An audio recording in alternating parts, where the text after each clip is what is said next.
rolling. Here we go. Hey, welcome back to another special episode of the RissKy Powerhouse. Got my man CJ Fair in the building, Syracuse legend, straight out of B-More. What's good with you, bro? Good, man. Thanks for having me. Thanks for pulling up on me. You already know it. Hey, look, that metro traffic go crazy, bro. Hey, look, I've been in traffic from probably about 2 to 4 o'clock, man, but it's all worth it. Glad we got an opportunity to come. Matter of fact, introduce the people. Let them know where we at right now. You know what I mean? It's your home. You can describe it more than I can. Oh yeah. This is where a lot of good things happen. This is part of where things started for me. This is my high school, Baltimore City High. We're right here on the east side of Baltimore, and this is home for me. Right, so let's get right into it. So in terms of basketball and coming up in Baltimore, when did the ball gravitate your way? I would say when I was like 8 years old, I was just like any other kid trying sports. Like I started out playing baseball first, and then by that fall, then I started playing basketball, and then I started playing at a rec league, local rec league, and then from there it just kept going up and up from there. Always been a tall kid? No, I was actually like average height. I didn't really get my growth spurt until like eighth, ninth grade. Like I was like normally like average height.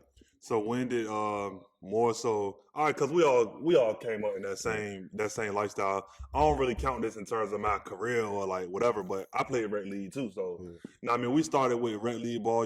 8, 9, 10 years old, like you said, just trying sports. Most of it for me was friends. You know what I mean? All your boys hooping. So you go out there, football, basketball, baseball. Those are the main three for most people. But when did like organized ball become like your schedule? Like in terms of it's more than just a little fun, something fun to do. Is like, okay, this is what we're gonna do. I would say it's the following year when I was 9 years old. My father, he put me with some guys he grew up with that was coaching down at Johnny Howard. That's a rec league in west side of Baltimore, which was a big program at that time. Like, and that's when I first met Will Barton and his brother, and so all three of us was all on a rec league team. They was already competitively playing. That was my first year playing, and from there at 9, it took off from there. Started playing AAU that summer, and I was in the mix since. Will Barton, so that's a key name. Your boy right now in a competitive spot. Them boys out there in Toronto playing for. I'm glad he got out of Washington because Washington they bottoming out. They were sitting starters before they was even out of it. So I'm kind of glad your boy got an opportunity to get out there in Toronto with a squad that's trying to win. They need guard play, so he could lock in that 2-guard spot. But you spoke on Will Barton in terms of that team. I'm sure at that age, you guys probably didn't know the trajectory of where it was going. So you just kids, playing blind. But when you get to like 8th grade, 7th grade, 9th grade, when did you guys start to really see a separation in terms of individually? Yeah, I would say like 8th grade. That's when it really became like a real thing. That's when people are really strategic on what high school they're going to really set their careers up. So when we all decided to come here at City High School, me, Will Barton, and Antonio Barton, his brother, all three of us came here as freshmen, and that was like the start of our journey. And from then we just took it by storm. But that's when I got my growth spurt. I think 8th grade. I think I was about 6. I was 6'2", 6'1". Kind of still that's tall for 8th grade. But then I shot up to like 6'5", coming into my 9th grade year, and then I became into my own. I started dunking. My freshman year, it was kind of slow for me because I had broke my foot during an AAU tournament. So to start the high school season, I didn't play the first half.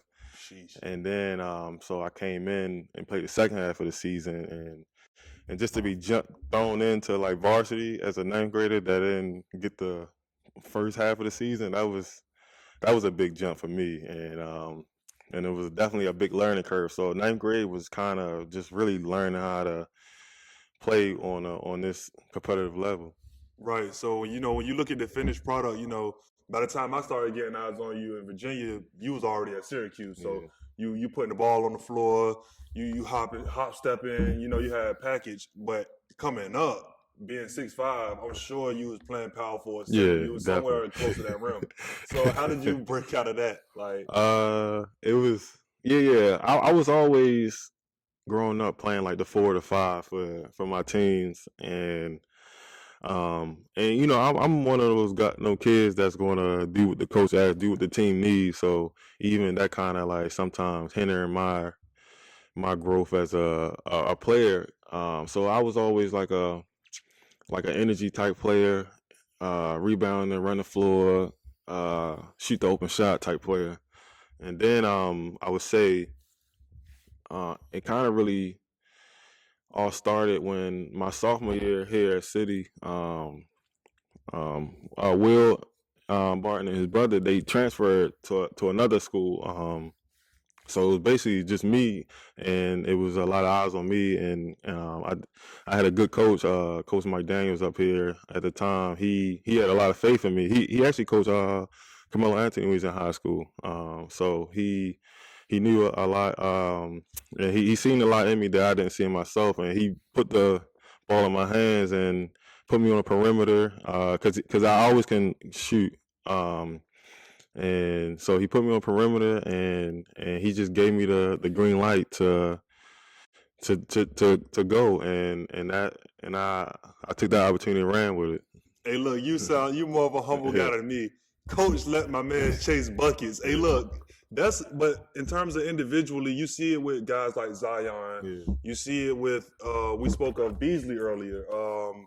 The taller kids, to really maximize themselves, you gotta give them the ball at that level because setting screens and rolling, that's cool, but you really don't understand at that time, especially when you're young, that you're learning certain parts of the game to only be applied at certain times when right, you play at the next level, right? So if you give me the ball on the high school level and I'm initiating pick and roll, I'm also setting screens, I'm catching and shooting, I'm also shooting mid range off the dribble. You're doing so many different things, but you yeah, kind of like you crafting tools so that when you get to playing small forward on the D1 level, you can have the ability to be versatile, whether you got to play a little bit more to four or a little more to two, yeah, right? So hey, look, when you finally got the ball, well, I ain't gonna say finally. I don't want to make it sound that way. When you got the ball and like you said, coach kind of put that battery in your back to go. What was that feeling like, and what was that embrace like? Not only from the city, but from family, people that have been seeing your journey as you get to this point. They can come to the games and all of that stuff.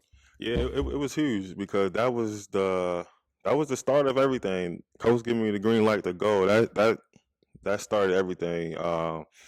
We we had a good team that year, and we lost in the, I think, semifinals, in states. So we didn't get a chance to win, but that that energy carried over to AAU, and that was like the biggest part of my career because that's when I started getting college recruits, like looking my way, and I was really making a name for myself on the circuit, and that's when I was getting letters from all the colleges that summer, and it was becoming a thing now. Like that's like every high schooler dream is to get recruited by the schools they admire, and I remember like getting mail every day at home, and of course like these are generic letters, but still like if it say like Kentucky on there, Maryland on there, you getting hyped, and by the end of that summer, I made a name for myself. I was top 25 in the country, and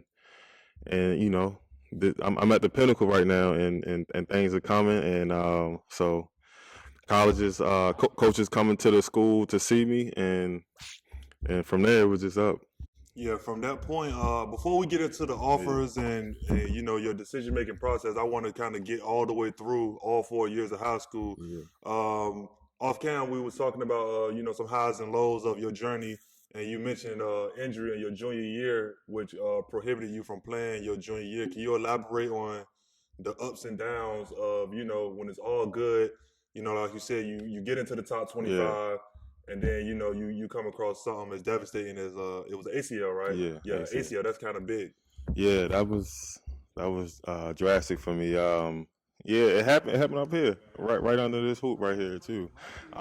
So this is literally last day of school. My sophomore year. Yeah, sophomore year in the last day of school. I'm sorry, I got the dates mixed up. I was really having a good summer my ninth grade year, my ninth grade summer going into my 10th year, Okay. 10th grade.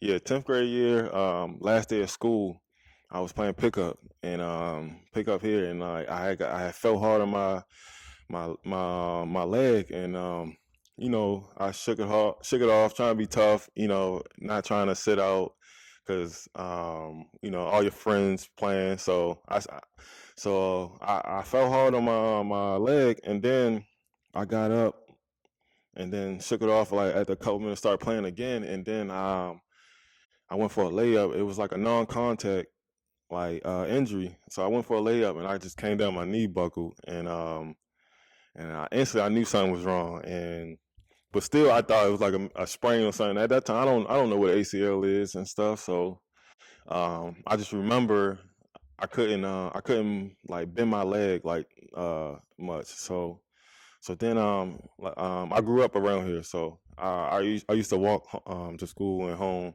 So I remember getting up, and the thing here, like after school, we used to go to the YMCA that's across the street. So we used to go there to play basketball still. Like as you can see, like that's all we did, play basketball. We play here, then go to the YMCA and play.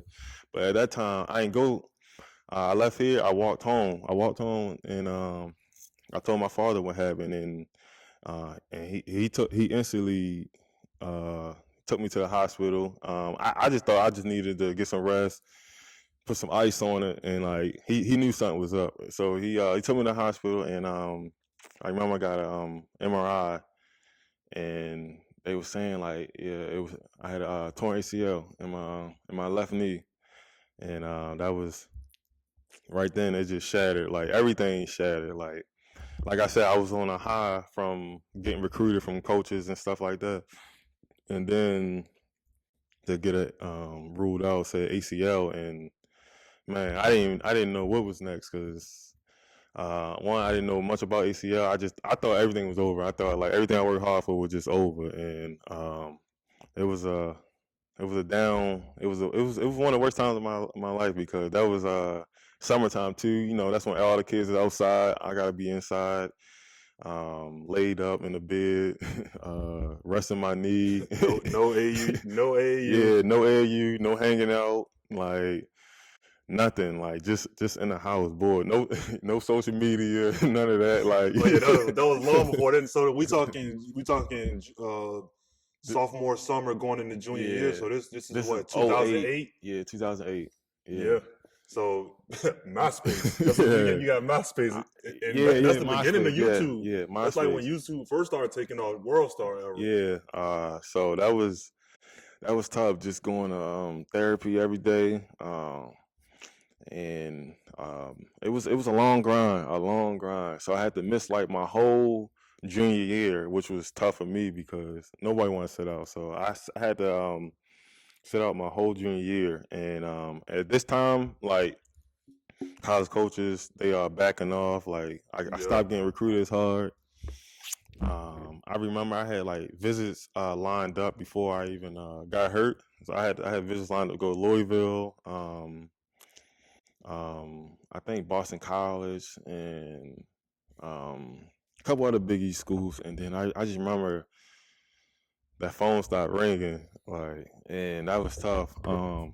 But so I start my junior year at high school, and I don't know, it was within the first couple of weeks of school, and I remember I'm at lunch, and one of my friends came up to me, and they were saying like, yeah, this coach here to see you, and I was thrown off because I haven't been talking to anyone. So I go down and meet the coach, and it was assistant coach for Syracuse. It was Rob Murphy. He was assistant coach at the time, and he wanted to let it be known that he had his eyes on me from a while. Mind you, I didn't hear nothing of Syracuse before the injury, so I didn't even know they was a team that was recruiting me. Yep. And so he was just expressing how he had his eyes on me, and he believed in me, and that they're gonna they want me to come up to the school, and from there we built a relationship. And I remember coming up to the school and just getting on campus. I think I came for like Midnight Madness or something, and I remember Coach Boeheim. I told Coach Boeheim, like, I was going to commit to come, and at that time I don't even think he even said they offered me a scholarship. I just let him know, yeah, I'm going to come here, and from there it was official from there. I was committed to Syracuse, and I'm still rehabbing at this time, and they aware of my injury, and so that's how the relationship built, and they guided me through my injury to help me bounce back, really. So coming out of your junior year, obviously basketball wise, we would call that a down year. Yeah. You didn't get opportunity to really display, any growth or any type of, a step from what you had already attained. You know what I mean? Because you were sidelined or whatever. So going into, what was the mentality? Okay, we committed now. We kind of took care of a step. We had an opportunity to, step back and project a little bit better. You know what I mean? Slow everything down a little bit. So going into your senior year, what was the mentality? What was the thought process? And ultimately, how did you end up at your next spot? Yeah. My junior season is over. And like now I'm getting ready to get back on the court. This is around March, April. So for like 8-9 months until I get back on the court. AU starting up. I remember practicing, and I had to wear this big brace on my knee. Mind you, I'm an athletic player, so I come up there, so I get the practice in. I got a brace on my knee. Guys blowing by me. I can't really slide my feet good. Can't really jump as high no more. And so it was rough. Cause that's when the doubts really start creeping in. Like, I'm not even as good as I was the year before. So I felt like I was like my ninth grade year, like far as skill wise and Right. stuff like that. And so so all the doubts is creeping in my head. Like, I can't run fast. I can't move fast. And this is an important summer, really. Absolutely. Yeah. So this last year at AAU, because junior year is your last year you play. So I remember April all the way down to, I would say, June, April, May, like 3 months. I would say maybe July. I remember it was the LeBron camp. I hadn't got invited. I don't. I still did enough to stay relevant. I remember I got invited to the LeBron camp, and this is a big camp. This is like the Nike version of ABCD camp. So all the top players gonna be there, I'll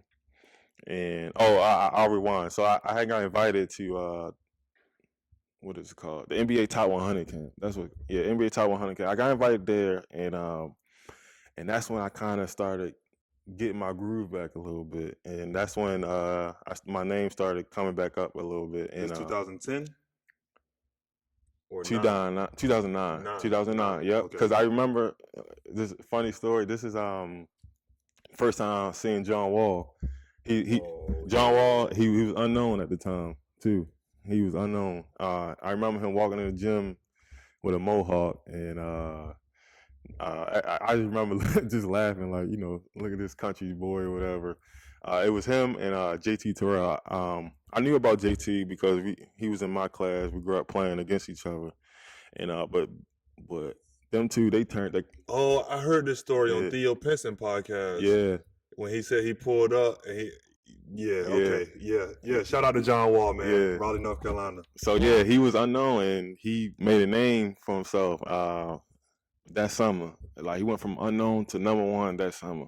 But so yeah, I did good that camp, and then I get invited to the LeBron camp later in that summer, and then that's when I just took a leap of faith, and I just took the my knee brace off, and I was just like, I'm gonna just go for it. Like I just it's about that time, and 'cause I just felt like it was hindering me, and so I take the knee brace off, and of course, like I'm still a little nervous about it because I don't got nothing to brace me now, so I'm all on my own. So, but I trusted the work that I put in, and I had a good camp, and so that led to me.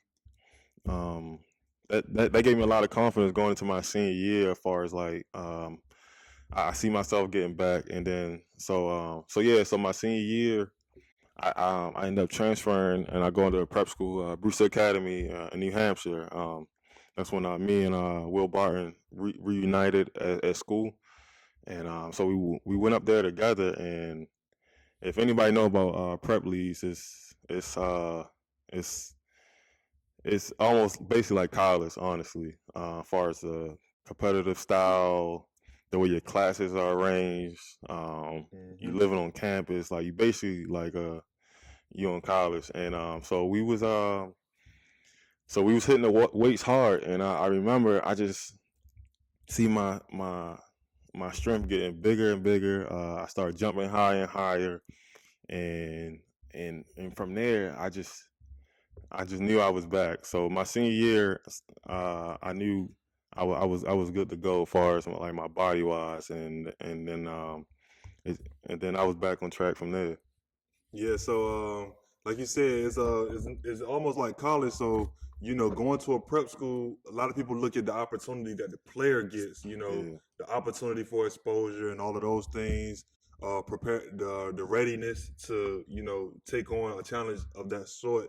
But when you look at it, just as much talent on your team is going to be some talent on those other teams as well. Just give the people a little description or some of the players that y'all played against and some of the other schools that y'all went up against that was geared to compete as well. yeah, yeah. Like you said, every team is built the same. Like you'll see like some of these high school highlights where kids is dominating these other schools where it wasn't like that in prep school. Like it was a possibility you could lose to whoever you playing against if you don't show up to play, and so it was very competitive. And then mind you, I'm most of the guys that's in the prep league, this is their 5th year of high school, so they already a little older, bigger, stronger, and stuff. So I'm there on my this is my 4th year, my senior year, and so yeah, we was going against schools like Notre Dame Prep. We was going against South Kent, where Russ Smith went. Had a couple. JJ Moore. He went to University of Pittsburgh. He was a good player there. Also, what's his name? Kim Birch. Kim Birch. Kim Birch He was played there. for Toronto right now. Yeah. Oh, what? Yeah. Was he at South? He was at. No, he was at another prep school in the league. He was at Winchendon. Winchendon. It was Kim Birch. They had 2 other guys that were high D1. It was just. It was tough. And yeah, we ended up winning the national championship there. We won the states, we won the regionals, everything. Even like the championship game, like we was actually down 20 at halftime, and just to let you know how thick this was, and we came back and we won and really made history. And that was like literally the start of Brewster Academy, and now as you see, they got so many NBAs and pro players that came through them doors, and I like to say it was off the backs of like my team starting it. The Will Barton, CJ Fair team. That's what 2009. That was 2009 2010 season. Yeah, 9-10. And one of the more notable names that more people of my age group and younger can be more familiar with is Donovan Mitchell. Yeah. Donovan Mitchell came out, went to Louisville, and then got picked 13 to Utah, whatever. Now he in Cleveland doing his thing. And when you look at him now, 28 a night, number one option, fourth seed. He actually had an opportunity to prove his value, switching teams. Cleveland needed that number one option scorer to go in between the defensive players and the facilitating of Garland. And Mitchell, he a real dog, bro. Dog, man. And then he like 6'2", but his arms like... Yeah, he built like he's 6'6". Yeah, you see what I'm saying? Yeah. He kind of stocky, arms long. But, he one of the more notable names. In terms of senior year, do you remember exactly what your production was from that year? I don't remember exact numbers, but I will say it wasn't like I wasn't like averaging 25 and 15 like other high ranked players at that local high school. Like this was that prep different. Yeah, the prep was different. Mind you, the competition is bigger. And also I was on a team where we had a lot of other guys that can go. We had 7 players that went high D1 like my senior year. We had we had me, we had Will Barton, we had Melvin Ejim. He was a big time player at Iowa State. We had Maurice Walker. He was a big man that played at University of Minnesota. We had a shooter, Austin Carroll. He went to University of Rutgers in Arizona. Then we had our point guard, Nadia Tharp. He went to University of Kansas. Gracious. Who else? We had another guy off the bench. He went to University of Oklahoma. So we had like a good, strong 7-8 guys, like, and all of us could put up like numbers at any given night. So I don't remember the exact numbers, but I would say I think I averaged probably like a good 15, 16, and 7, something like that. Something like that. Something like that. So coming out of prep, you were already committed. So you already knew where you was going and how things was gonna go for you. I interviewed a couple guys, that, although they ended up, in a good spot, they was in their senior year and didn't know, exactly where it was gonna go for them. So being committed going into your senior year kind of relieved pressure on your end. You know what I mean? Yeah. Going into Syracuse, usually most people's stories. What was your first 2 to 3 months like when you first got with the team? You first got on campus, and they was getting you ingratiated into what it was gonna be. It was just like it was different. I would say like it was something like I was excited for, but you always had like those nerves, those jitters, like some little doubt, like how this is about to go. So I get there. I remember. So my class was me, Dion Waiters, Fab Mello, and Bob Musakeda. So we had a good class coming in. All the eyes was on like Dion and Fab Mello, because they was really highly ranked coming into Syracuse. So it was already like a given, like, all right, they probably start and I'm gonna have to work my way. And then we get there and like none of us start. Like nothing. And then when you're dealing with a coach like Boeheim, he got a system. Yeah. You know what I mean? He already kind of locked in into what he not necessarily saying not giving people a chance. That's not what I'm saying. But he already established. Yeah. So he don't got to prove nothing to y'all. Yeah, they don't like you say, he don't got to prove nothing to us. And then he's not that big on freshmen, and he's all about you gotta earn your way up, and that's exactly what we had to do. I remember first game. This was maybe preseason game, and I remember I was the last one off the bench, like to get in the game. Mind you, it was a blowout, and he was the last. I was the last thing he called in, and I was like, "Damn!" Like this was the first time that ever happened to me in my life. Like testing your mind too. Yeah, that too, and also like I don't have a spot. Like if I don't go out there and produce, like this how the season gonna go. I'm gonna be the last one off the bench. Like we already had upperclassmen that was my position that was ahead of me. So we had Chris Joseph. He was a starting 3 guy. Then we had James Sutherland. He was like his backup, and then I was James Sutherland backup. And mind you, coach only once the season really started, coach only played 2 guys off the bench, 3 guys the most. So if you ain't in those three guys, you're not gonna play. And so yeah, that's how I was like first few games. And but when I got my opportunity, like I was telling you before, when I was my sophomore in high school, I got opportunity, I ran with it, and then I got opportunity my freshman year. Uh, it wasn't just one game that it just took off on me. It was just gradually my freshman year, but I would get in the game and I see my minutes would increase, and then it got to the thick of the season where it was just me and Dion and Fab. I think he ended up moving to the starting lineup, so it was just me and Dion off the bench. We was the 6 and 7 guy, and so I was right in there in the rotation, and like my job was to come in there, bring energy, get blocks, rebounds, and get transition points. Like it wasn't no plays ran for me. It wasn't like, oh, give me the ball here in my sweet spot. Like None of that. none of that. So I had to really like do what the team needed me to do, and Intangibles. yeah, literally, and be that glue guy, and really help, and whatever it took for the team to win. And I did that job well, and coach knew he could depend on me, and it got to the point where I was playing like starter minutes and stuff. Wow. So from in your opinion, looking back on things, from your senior year in high school throughout the course of your freshman year at Syracuse, what would you say was most improved in your game?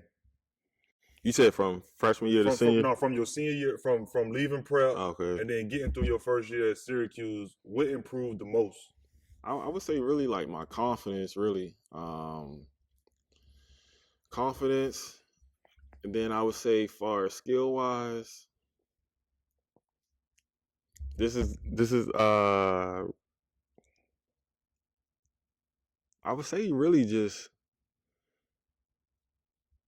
like I wanted it. Like I was hungry. Right. Like I was hungry. Like it wasn't like 'cause I didn't get the opportunity to really like show I can dribble, shoot, things like that. But I was hungry to play, and so I was gonna be the first to the 50-50 ball.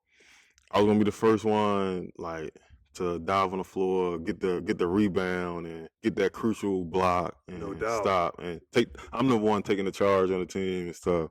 So I would say that was like my biggest transition, like going from like a star player to like doing the being like a Dennis Rodman to the rotation, team. the Yeah. rotation got, and we was just talking.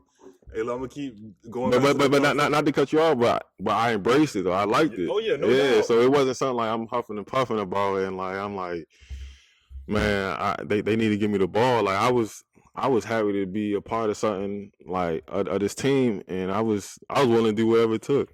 And this is what kids don't realize. Most people, when we watch the game, you know, we watching it from a fan view rather than like a player's perspective or a coach's perspective.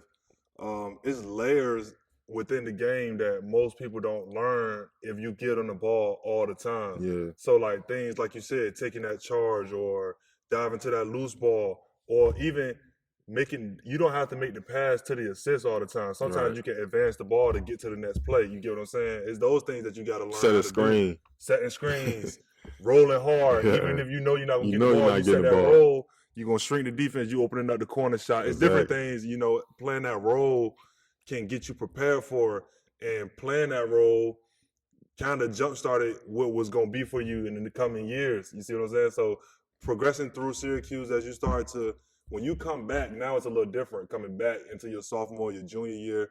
How was the progressions of, you know, your later years after that freshman year was done? Yeah, so after freshman year, going in my sophomore year, I was having a good summer, and I thought I was going to move into the starting role because Chris Joseph, he was like the starting 3 guy, and he was on the verge of going to the league or coming back, and so if he went to the league, that was going to be my spot. But he ends up coming back for his senior year, so that kind of threw a wrench in my plan. So I was right back at like square one far as my position on the team, but this time I didn't really have to prove myself. Coach already knew like CJ gonna be the he gonna get started minutes. So I didn't have to like worry about that. It was my spot to lose though. So because if another guy come in there and producing more, it was my spot to lose. So yeah, coming in my sophomore year, this is I would think this was when we was really stacked. This was like our deepest team. Like I think this was our best team my time at Syracuse. My sophomore year, it was Scoop Jardine at the 1, Brandon Trish at the 2, Chris Joseph. We had Fat Mello at the center, and then Rakeem Christmas. He had just came in as a freshman, and then me and Dion off the bench. And yeah, so yeah, I ended up like me and Dion. We came off the bench. Like I'm pretty sure Dion thought he was going to start, but like Dion led us in points off the bench, and which is crazy. Yeah, that is wild when you think about it. He led us in points off the bench. I might have. I know I didn't lead us in minutes, but like I was playing starter minutes. I was playing like 30 minutes a game, even off the bench, and this is now I'm getting a little freedom to like shoot like mid-range jumpers, and still no plays called for me, but I'm able to knock down the open shot, and really hustle, and my bread and butter is really offensive rebounds, and I knew if I get those, that's how I really got my points. Offensive rebounds, running hard, fast break, and hitting open shot. That's how I got all my points. And so we had a good team. We ended up we won the Big East that year. Just when Fat Mello coming to his own, like he got Defensive Player of the Year that year in the Big East. Dion, he got a lot of accolades. And this when the Big East is thick. Like you got Louisville, Russ Smith, Peyton Siva. You got Cincinnati, Sean Kilpatrick there. We got Georgetown, always been a tough rivalry for us. What, 2012? Yeah, 2012 season. You got Georgetown, you got everybody, man. It was thick, man. Yeah. That's the year. Oh, this Kemba Walker there, I believe. That's UConn. Yeah. 2012. No, he got drafted. No. He got drafted the year before. Yeah. He was there my freshman year, yeah. I think. Yeah, but Shabazz Napier and them come in, Ron Boatwright, Jeremy Lamb, OKC Lamb, then you got all the Big East teams, man. It was thick. Like that's the year when we had like eight teams go to the tournament or something like that. You got Villanova, tough, man. So yeah, we ended up winning the Big East. Marquette was there. Marquette was tough. This one, Jay Crowder was there. Jay Crowder, he was solid. Yeah, he got Player of the Year that year. That's yeah. You see him in the league, and I was just about to say this. Is go back to the point of your freshman year. You have to learn like incremental things that you need to maximize on the court. Because when you don't get the ball, you got to know how to be, valuable. Exactly. And you can tell he had those skills. Like Jay Crowder to this day, he have never played on an NBA team that gave him the ball. Yeah. And he was nice when he came out. Exactly. He was nice. Like he's just the guy. He gonna make the open three. He not gonna dribble, cross you up, none of that. He gonna make the open three. He gonna D you up, and he getting paid doing that. And so yeah, that's how it went. And then we ended up going to the Elite Eight that year. We played Jared Salinger and Ohio State in the Elite Eight, and we ended up losing to them. But it was a tough game. I thought we should have won, but that's Fat Mello had got they had ruled Fat Mello ineligible, so he couldn't play with us for the tournament, and that kind of really gave us a gut punch because we really thought we was gonna win it that year. That we was like. We was the number one team in the country for most of the year. This one, Anthony Davis was, I think, at Kentucky at the time. Yes, sir. Yeah. So it was like us in Kentucky, like who gonna win? And that kind of gave us a gut punch when Fat Mello couldn't play. And so yeah, we ended up losing to Ohio State in the Elite Eight that year, and that kind of that was a tough one. So then that kind of like ended my sophomore year. Yeah. So as you come back, you're an upperclassman now. You know, you pretty much know like at this point, coach. You know, you gained the trust of the coach. Yeah. Coming back, what's the mentality? And I don't want to zip through your junior year, but I want to push it more to when the pressure come back around. Like you said, the Big East was stacked your sophomore year. Yeah. You felt like that was your best team. Deion Waiters coming off the bench, leading the team in scoring, whatever. But y'all went to the ACC your senior year. Yeah. And the media, you know, when you go back and look on things, the media was pushing it like, is Syracuse that good? Is Syracuse going to be able to do this and that when they play Duke, when they play Virginia, when they play UNC? All of these schools that's in the ACC, you know, that's pretty much a basketball conference, you know, in terms of the specialty of that conference is basketball. It's not football, it's not baseball. Yeah. So what was your mentality coming in as a senior, as a leader of the team? Were you a captain on the team your senior year? Yeah. Captain. So it's a lot of responsibility on your plate now. What was that mentality for that season going into, you know, the ACC? Yeah, it was exciting because one, I knew I had I was going to be able to come back home and play. We played at Maryland that year, so that was exciting for me because I always wanted to, you know, play in front of my family and friends. But yeah, it was a lot of pressure on us because we had people want to see what we was gonna do. I was named ACC preseason player of the year that year, so it was like a lot of eyes on us. Like, and then of course the ACC teams don't like that. Like we the newcomers of the team. I mean, of the league, and it seemed like we about to take it over. And yeah, that was a hell of a year, man. It was fun, man. We played against some top talent. Just being able to play at Duke where you see on TV, playing at Maryland, like that was big for me. Going down to playing at University of Miami, like my first time in Miami, things like that, like those type of things. Playing at NC State, which is like a low-key underrated place to play. Absolutely, people sleep on NC State. Playing at Wake Forest, that was a tough game for us, I remember. And I didn't play at North Carolina, which I wish would have happened, but you know how it switch off every year. Yep. And so yeah, we was coming in hot. We started the year off 25-0, and we was the number one team in the country again, and number one team in the country, number one team in the ACC. Like, so we was living up to the hype. I'm playing well, like the team playing well, and then we I remember we get tested playing against Duke at the Carrier Dome, and this set the attendance record for on campus crowd. I think it was like 36,000 there, and Jabari Parker coming in town, Rodney Hood coming in town, Quinn Cook.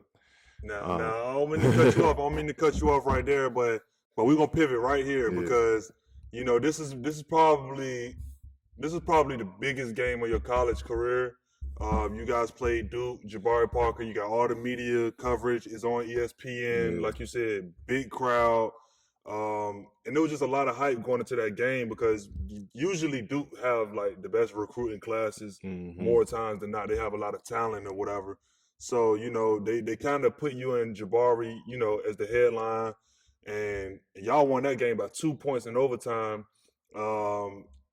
28 points, 5 boards, assists, 2 blocks, 12 for 20 from the field. Like, when you're in the midst of that game and the energy is rising because you hit your first, I'm not sure if I think you hit probably about 3 out of your first 5 shots. Like, that first 9 minutes, you had like 6 points or something like that. So, as the energy starts to raise, like, what was it like playing that game, bro? It was definitely an exciting game, man. Duke was a fast-paced team, and that's one thing about the ACC compared to the Big East. ACC was much more faster up and down opposed to the Big East, and so I remember that was been a fast-paced game. I remember getting early layup in a and one, and then the crowd into it. But then at the same time, then you get back on defense, Jabari getting the dunk and stuff, and so it was just like a back and forth game. It was literally like a shootout, and I remember like I was ready for the moment. Like in my head, I thought I was like the best player in the country, and so I was ready. I was ready for that moment, and then, of course, it helps when your first couple shots go down. Now, like my head is even bigger. My confidence is up there. I got the crowd in my back. And Coach Boeheim, he's a type of coach that's he's gonna let you play. If you can get the job done, however you do it, he not gonna say nothing. So Right. so I had the freedom to really do what I wanted to do, and so I had it going, and it was fun. Yeah, because I was trying to figure out what was the best way to throw a promo up for the interview or whatever. You got the RissKy fans, a lot of people out here that follow my page. They follow what we have going because they just see the growth and they see where we going with it. You know what I mean? And I was like, what would be the best way to display? And so I was kind of going through things, trying to find. And I was like, this the one right here. Yeah. This the one right here. Hey, look, that game, it was probably you got a triple threat three at the top of the key. You just triple threat, and then you put it up. It was in the second half. And when you hit that shot, the look on your face when you was kind of skipping back, everything you just said was a look on your face. You had the confidence of the best player, in the country. The way you was looking, the way the game was flowing, all the energy, because Jabari was the one that was hyped up. Yeah. Most people, NBA-wise, not just ESPN college analysts, but the NBA draft analysts that cover college games, they discredit people who stay in college and actually develop their games. You know what I mean? Mm-hmm. And I think the psychology is reversed. And we're starting to see the NBA go back to, drafting those sophomores, those juniors with size and length. You know what I mean? Guys like Jalen Williams that did 2 years at Santa Clara. He at OKC right now. Trey Murphy, 6'9", I think he did 2 years at Virginia. He with the Pelicans doing well right now. And you're starting to see it revert back to, what I would think the common sense thing is. Getting that guy who is seasoned, who might have played off the bench his first year and learned all those things, setting screens, diving, catching charges, crashing the offensive glass because you're not going to get any play, all those types of things. And then you get the ball your second year and you get to now hone in on your individual skill set. You know what I mean? Those guys, to me, are the better options because they have a better understanding of whatever you need, I can do it. If you need me to be the eighth man, I can do it. You need me to be the sixth man, I can score. If you need me to be the three, I can defend. It's different things that they bring in. And then at that triple threat three, you was skipping back. You was just looking like, I'm kind of on. I got a big question though. Boeheim is real big for like everybody knows he's gonna play the 2-3 zone. Right. How did you feel about that as a player? Because when you kind of go back and watch y'all film, y'all gave up like a lot of backdoor cuts, but that probably was planned. You know what I mean? Like we probably gonna lose. We gotta give up something. So as a player, was there ever a moment where you was like, bro, we need to go in the man, or we need to switch it up for a second? And coach like 2-3. Yeah, it's it's at the time like that's all I knew. But especially when we lose in late second half, and it's like it's a long shot clock. Teams started holding the ball, and it's like damn, like we gotta press up, we gotta play man or something. And that's the only time where it kind of got difficult. Like sometimes we would press like man to man. But like half court, like it's just the zone, and that was the only time it kind of got frustrating. But Coach Boeheim, he did a good job of recruiting like the right personnel for the zone, because like it was tough to score on us. Like just imagine like me on the wing, Jeremy Grant on the other wing, and then Rakeem Christmas in the middle, and then you got long, like my junior year, we had Michael Carter Williams at the top, 6'5", and like so we had length and stuff. So it was hard for teams to really like beat our zone, and that kind of helped us. I would say like my junior year when we kind of had like some rough patches, but then we got hot late in the season, and we ended up playing Indiana in the Sweet 16, right? And this one Victor Oladipo was there, Cody Zeller, and Jordan Holes, I think his name, Christian Watford. Like, it was tough. That boy Cody Zeller been looking. Yeah. He been looking like he's 35. Yeah, I know. So yeah, they was the number one team in the country, and we beat them, like dominated them, because they couldn't do nothing with the zone, and so that was a time where it just like helped us. Like in the tournament, I think it helps you a lot because you don't got that much time to prepare and stuff like that. Like them games, we back to back, and so that was like a time where I think it helped us. But like, you know, leaving college, it'd be hard for me to watch. Like, damn, like, you know, just get out the zone, because like playing professionally, like you don't see zone, and like, mind you, as a player, I wouldn't like to play against zone. Like, I hate when I'm playing pickup games and people playing zone. Like, come on now. And like, so I get like that part about it. So yeah, it was like a love-hate relationship with the zone, really. You played with a lot of pros at Syracuse, and you know, you just elaborated on one. You know, Michael Carter Williams. I think getting drafted to that Philly situation destroyed his career. Like, I'm just to make it quite frank, going into that team that was playing in the tank until they got the player that they felt like was going to be that generational player, which was Embiid and Simmons. But all the players in between, they washed their careers. When you look at Noel, when you look at Jahlil Okafor, Michael Carter Williams, Jeremy Grant, luckily weaved his way out of it, you know, and there was a lot of other players that are missing that, you know, that lost their careers because they started in Philly between 2012 and 2017. So on that Syracuse team, I know practice was wild, bro. Like, give me a practice story from, you know, that was something that you seen that was probably just unbelievable from like Dion or Carter Williams or even Fat Melo was dope, bro. Yeah, he was dope. Yeah, we had a competitive team, especially my sophomore year, man. You know, Dion, he was always in the forefront of any trash talk, and him, Scoop, Jardine, Rick Jackson, they was all from Philly, so they all had a competitive nature with them. And trying to take individually, I guess I don't remember anything in particular, but I remember Dion. He used to make it a mission to like destroy Baron Trish in practice, just so coach know like he making the wrong decision, putting Dion on the bench and stuff. Like, Dion in his head thought he just started, knew he just started, and like coach just wasn't. Coach was rocking with the upperclassmen, and that's what coach was about. And like, but Dion, he used to make it his mission. Like, I'm gonna show you I'm the best player, and you know, on the team, and like that kind of rubbed off on me because like, you know, if he got that confidence and arrogance about him, like, shit, I think I'm same way with me. Shit, like, damn, like me too, and like,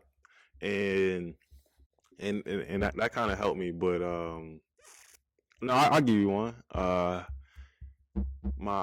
We had assistant coach, Mike Hopkins. He head coach at University of Washington right now, and anybody know him? He's a fired up person, and like, so he usually worked with the big men when we in practice. But this time, like, the big man was doing drills with the forwards, like me, Jeremy, and a couple other forwards, and like Mike Hopkins told me come to in the middle of the court, and like he said, like, put your hands up. So I raised my hands up like this high, and like he was like, nah, like a fighter stance. So I was like, what? So I was like, what?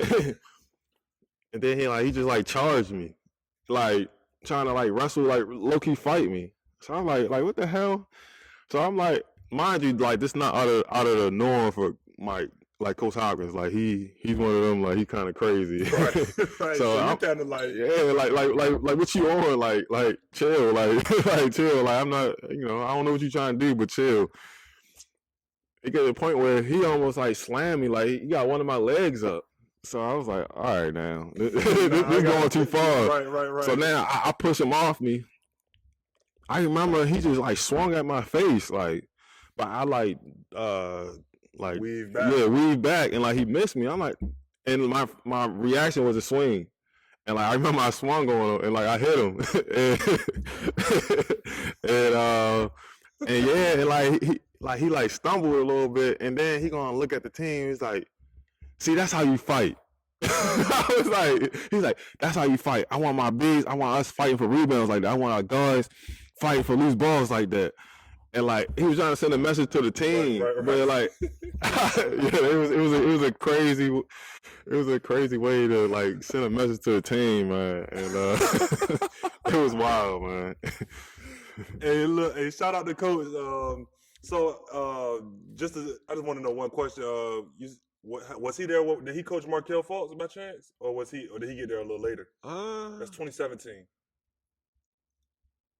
He might have. I don't know. I got to fact check that. I'm not exactly sure. That might have been his first year. University of Washington, yeah, Washington, man. Them Seattle dudes, them dudes out there, they starting to push a lot of dudes out. Yeah, too. I think he was the coach for Markelle Fultz. But that's just a funny story right there. I thought we was gonna go somewhere into the players, but hey, shout out to Coach Mike. You said Mike, right? Yeah, Mike Hawkins. Hey, shout out to Mike Hawkins, man.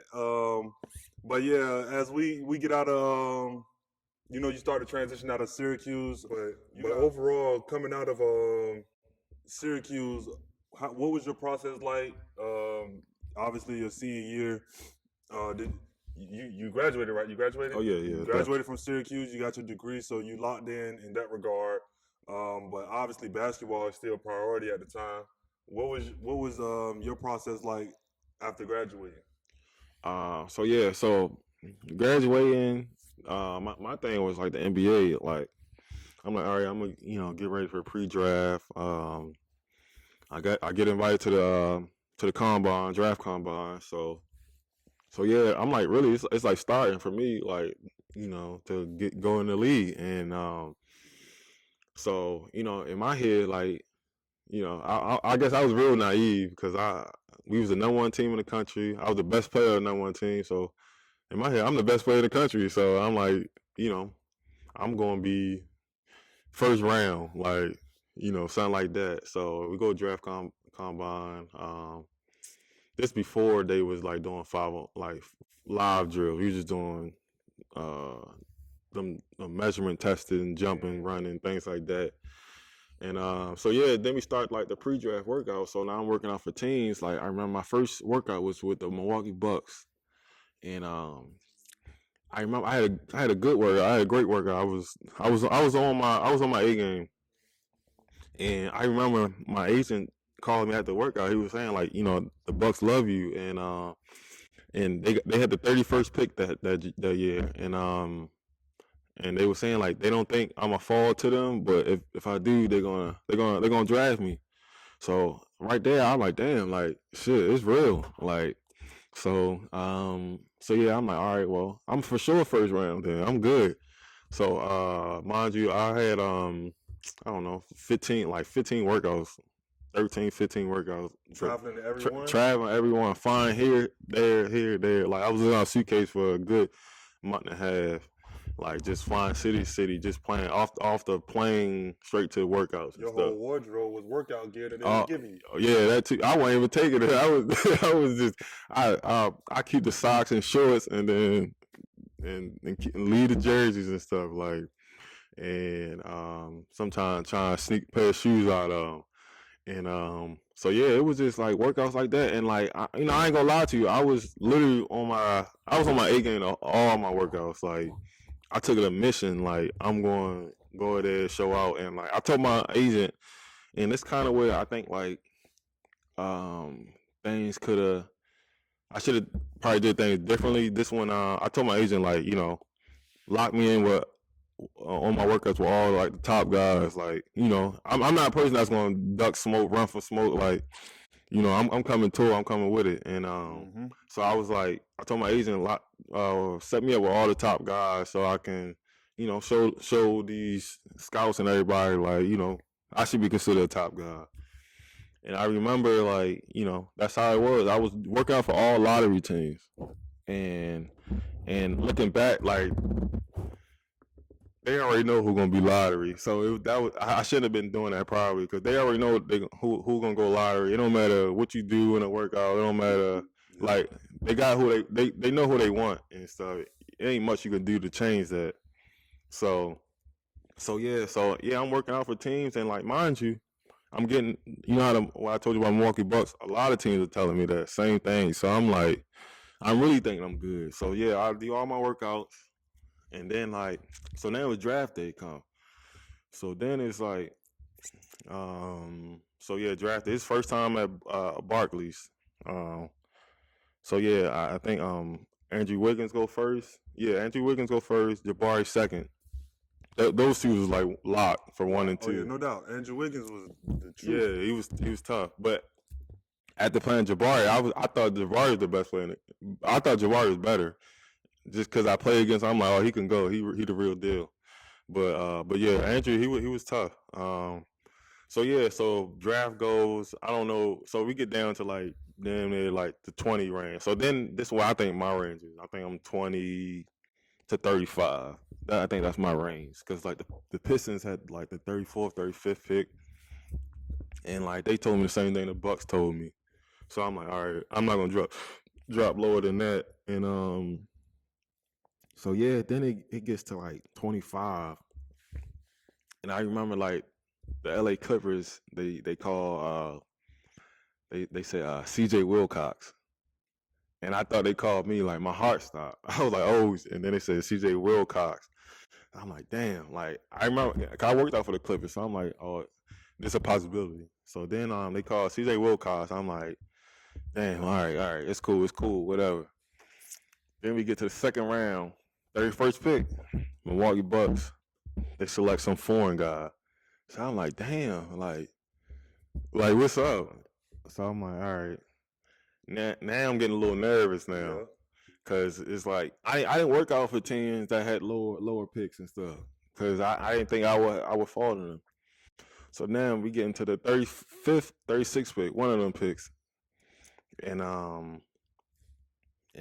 the Pistons, they draft, I want to say Spencer Dinwiddie. I want to say that. I'm not sure. I don't know exactly, but they drafted somebody, and I thought that was supposed to be me, because they told me the same thing the Bucks told me. I'm like, so then I slip past them. I'm like, oh damn, like, from 36 down, it was all unknown. All unknown. It's a blur. I can't even tell you what happened during the times. Like, I just, like, it's hard to even describe that feeling. Like, it's like, you know how, like, that SpongeBob meme, like, you just a little blurry, like for real. Yeah, so it's just like, it's getting real. I'm like, damn, like, numbers just getting called, like, and I remember we getting close to the end of the draft. My name's still even called, and then I get a call from the Mavericks. It's Rick Carlisle. He calls, my agent, was just saying, like, they don't have a draft pick. They had just traded it, but they really like me, and so they were saying if I don't get drafted, they want to bring me. They want to sign me. So it's crazy, because they even had Mark Cuban was on the phone, so and everything, he was talking to me during the draft, and, like, then go undrafted. So I'm like, damn, like, this wasn't even a thought in my head, like, go undrafted. Like, this wasn't even a possibility that I thought. Right. Never even weighed, never even measured what if this happened to me. So I ain't have, like, oh, if I go undrafted, this one I'm gonna do X, Y, and Z.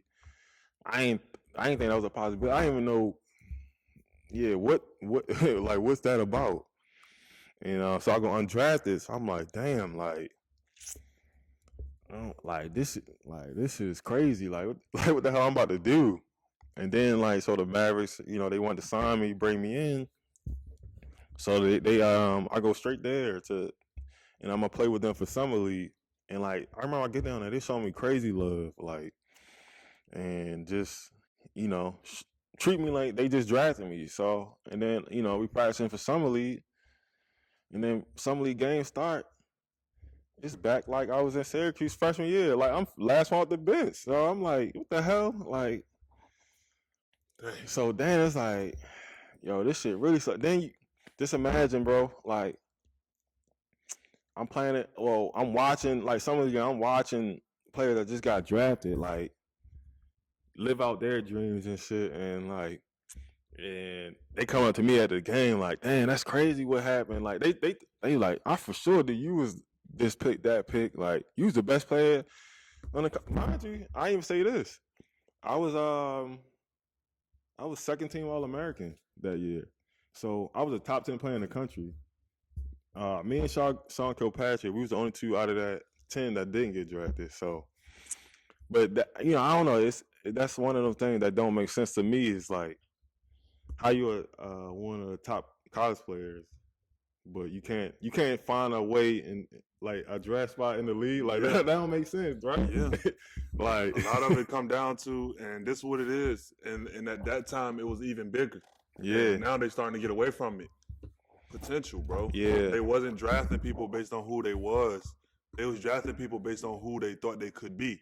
And when you have a player who is limited, or they only do one or two things well, but they got the size, they got the athleticism. That's what it is. What it is they thinking, okay, we can bring this player in and we can mold him into our own player. That's what they're thinking. So if I go get a player that did 4 years in the Boeheim system that can do this and do that, basically all he can do is what Boeheim taught him in that system. And that's an issue to me. I don't like that mentality because you want to get the player that's most productive. And from that production, most prepared, there you go, most prepared. And from there, they grow on, you get on the road, you get them a job. Okay, you do this over and over again. Now let's add something small. Let's improve your free throw. Let's improve your corner shot. Let's improve your ball handling, whatever it may be. Right. You know what I'm saying? That's how I would, and I'm not a professional. I'm far from a professional. But when you just think about the science of how things, seems like the logic. How you would think. That used to be, when you look at the drafts in the 90s, in the 80s, they weren't drafting nobody top 5 that wasn't going to come in and produce right now. Exactly. You came in with the expectation to be an all-star right now or either your second year. Look at Grant Hill. Look at Shaq. They weren't drafting no guy. Nah. They weren't drafting, no disrespect, but no Willie Cauley-Stein type of guy in the top 5. Because but the reason why a Cauley-Stein can come out of Kentucky is because they're looking at him like, okay, he athletic, he can get up and down, he can block shots, he can rebound. He got the tools. He got the tools. We can take him and make him this in the next 4 years. And that's crazy. So overall, I want you to before we head out, I want you to just give a quick little spill on what is the biggest difference from what you see in the G League today, and what was the D League like in 2014 back before the two-way contracts, before 15 roster spots in the NBA, when it was only 12, 13 roster spots in the NBA. What was the D League like then? It was tough, man. Like, playing in cities like that you never heard of before. Like, I played in Fort Wayne, Indiana, and just going out there, first game, you can probably count how many people in the stands. Like, just imagine going from 30,000, and then you going from 20 high school gym, public high school. Yeah, but less fans than the high school attendance. Like, mind you, we playing NBA size courts, so these courts big. You gotta have them in like big little venues, so it just, you can hear the ball bouncing. Like, yeah, that's crazy. Yeah, you can hear it. Like, just mind you, gym's cold. Like, how can you get warmed up for that? Like in the layup line, like you just question yourself, like what am I doing here? Like, so that was tough. And then like going from college where you playing with your friends to G League where it's like everybody trying to get the same opportunity, everybody for everybody. I mean, for every man by himself. You playing against grown men. Like, I was the youngest on the team. Shit. I got teammates. I got wives and kids. Like, that don't even make sense. Like, so you going to practice, you leaving, and you doing your own thing. Like, ain't no team camaraderie. Like, it ain't no we all hanging out type stuff. Like, this your job. Like, put your work in, you go home and produce, and hope something good come out of it. Then, not to mention the travel. The travel was terrible, man. Like, mind you, I'm coming from a privileged place, saying it's terrible because I'm used to you get team chartered planes and stuff like that, and like going to that too, we got a bus 10 hours on a sleeper bus, like we on a band on a tour on tour, like, and like we doing that on the back to back, like going from Fort Wayne, Indiana to Sioux Falls, North Dakota, South Dakota, wherever it is, and like Erie, Pennsylvania, like, man, it was rough. Like, so it's definitely a grind. And then like, yeah, now like the G League been doing great things as far as like bringing more attention, more eyes to it, adding the two ways, bringing more money to it. So it's still it proved a lot, and it's still, you know, got a long way to go. But I definitely like the direction it's going. But yeah, when I was there, I would just say my first 2 years was different from my last two, but my first 2 years was rough, man. But I got through it, I'd say. Definitely. It take a strong. They testing your mind, bro. They not only Yeah. testing your ability. At that point, they testing how bad you want it. You know what I mean? Yeah. But yeah, man. Overall, I just want to say I appreciate you. You know what I mean? Giving me the opportunity to sit down with you, bro. You done had a hell of a journey. You know what I mean? Definitely most than with most people that I grew up hooping. You know, you definitely farther than a lot of those guys. You know, the Syracuse experience, playing with pros at Syracuse, you know, being a part of Jim Boeheim's journey. You know, he had one of the more legendary college careers as a coach, probably of any person, you know, probably top 10 all time, top 5 all time. So yeah, man, I just want to say appreciate it, bro. Yes, sir, man. For sure. Hey, it's the RissKy Powerhouse. Got CJ Fair here, Kendall Bishop. We out of here, man.